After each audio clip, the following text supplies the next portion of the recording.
ओम शांति। बाप दादा मधुबन। आज की मधुर मुरली 6/12/2023। मीठे बच्चे, मैं तुम्हें फिर से राजयोग सिखलाकर राजाओं का राजा बनाता हूँ। इस फिर से शब्द में ही सारा चक्र समाया हुआ है।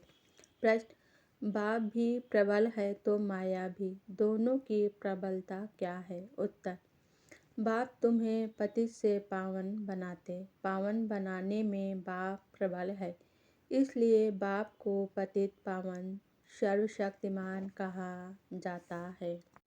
माया फिर पतित बनाने में प्रबल है। सच्ची कमाई में ग्रहचारी ऐसी बैठती है जो फायदे के बदले घाटा हो जाता है। विकारों के पीछे माया तवाई बना देती है। इसलिए बाबा कहते, बच्चे देही अभिमानी बनने का पुरुषार्थ करो। गीत है, हमें उन राहों पर चलना है जहाँ गिरना और संभलना है। ओम शांति। तुम बच्चों को किन राहों पर चलना है? जरूर राह बताने वाला होगा मनुष्य। रांग रास्ते पर चलते हैं तब तो दुखी होते हैं। अभी कितने दुखी हुए हैं, अभी कितने दुखी हैं, क्योंकि उनकी मत पर नहीं चलते। सब उल्टी मत पर चलते आए हैं। जब से उल्टी मत देने वाले रावण का राज शुरू हुआ है।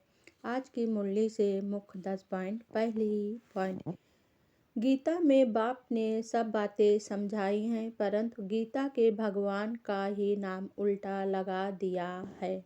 बाप समझाते हैं, तुमने क्या कर दिया है। दूसरी पॉइंट, हे भगवान, फिर से गीता सुनाने आओ, अर्थात फिर से गीता की नॉलेज दो। गीता में ही यह बात है कि आसुरी सृष्टि का विनाश और देवी सृष्टि की स्थापना फिर से होती है। तीसरी पॉइंट, देही अभिमानी रहते हैं, सब तो परिपूर्ण देही अभिमानी नहीं बने हैं।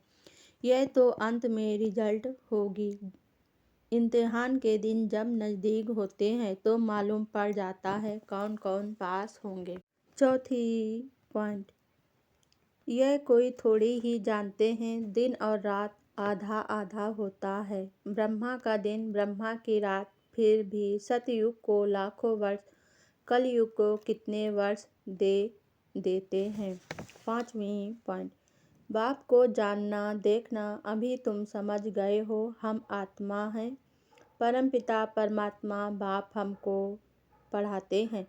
बुद्धि कहती है बाप आकर पढ़ाते हैं। छठवीं पॉइंट, तुम भगवान के बच्चे हो। भगवान ने स्वर्ग रचा, अब नर्क बना है, फिर स्वर्ग बाप ही रचेंगे। बाप हमको राजयोग सिखला रहे हैं, स्वर्ग की स्थापना कर रहे हैं। सातवीं पॉइंट, गृहस्थ व्यवहार में इकट्ठे रहकर उन पर जीत पानी है। यह प्रतिज्ञा, अपनी वृत्ति देखनी है, कर्मेंद्रियों से विकर्म नहीं करना है। तूफान तो सबको आते हैं, इसमें डरना नहीं है। आठवीं पॉइंट, बाबा से बहुत बच्चे पूछते हैं, यह धंधा करें या नहीं करें। बाबा लिखते हैं, मैं कोई तुम्हारे धंधे आदि को देखने आया हूँ क्या? मैं तो टीचर हूँ पढ़ाने के लिए। धंधे की बात हमसे क्यों पूछते हो? मैं तो राजयोग सिखलाता हूँ।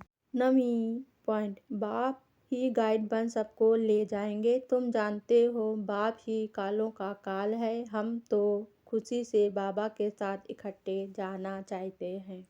10वीं पॉइंट, जो श्रीमत पर चलने वाले होंगे उनकी बुद्धि में ही यह बातें बैठ सकती हैं। अच्छा, धारणा के लिए मुख्तार। पहली पॉइंट, बुद्धि की लाइन सदा क्लियर रहे, इसके लिए देही अभिमानी रहना है। सच्ची कमाई में माया किसी प्रकार से घाटा ना डाल दे, यह संभाल करनी है। दूसरी पॉइंट, कर्मेंद्रियों से कोई भी विकर्म नहीं करना है। इंश्योर करने के बाद सर्विस भी जरूर करनी है। वरदान बाबा ने आज दिया, माया को दुश्मन के बजाय पाठ पढ़ाने वाली सहयोगी समझ, एक रस रहने वाले माया जीत भव। माया आती है हमको पाठ पढ़ाने के लिए, इसलिए घबराओ नहीं, पाठ पढ़ लो। कभी सहनशीलता का पाठ, कभी शांत स्वरूप बनने का पाठ पक्का कराने के लिए ही माया आती है। इसलिए माया को दुश्मन के बजाय अपना सहयोगी समझो तो घबराहट में हार नहीं खाएंगे। पाठ पक्का करके अंगद के समान अचल बन जाएंगे।